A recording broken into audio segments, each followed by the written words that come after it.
Hello বন্ধুরা, সবাইকে শুভ সন্ধ্যা। এখন মাংস রান্না হচ্ছে। আজ সোমবার, তো আমার বাড়িতে অনেক রিলেটিভ এসছে, আত্মীয় এসছে, বন্ধু বান্ধবী এসছে, তো মাংস রান্না হচ্ছে। তো কী মাংস রান্না করছি চলো তোমাদের দেখিয়ে দিচ্ছি।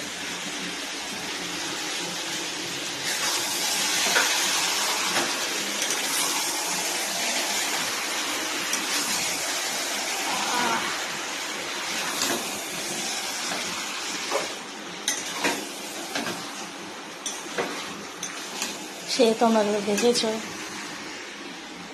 তোমরা তো প্রায় দেখেছো। খিচুড়ি খেয়েছিলাম, খিচুড়ি খাওয়ার পর এখন মাংস।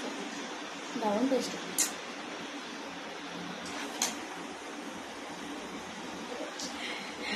কোথায় গেলি রে তোরা? আয়, মাংসটা হয়ে গেছে, কাঁচা কাঁচা খাইয়ে দেবো তোদেরকে।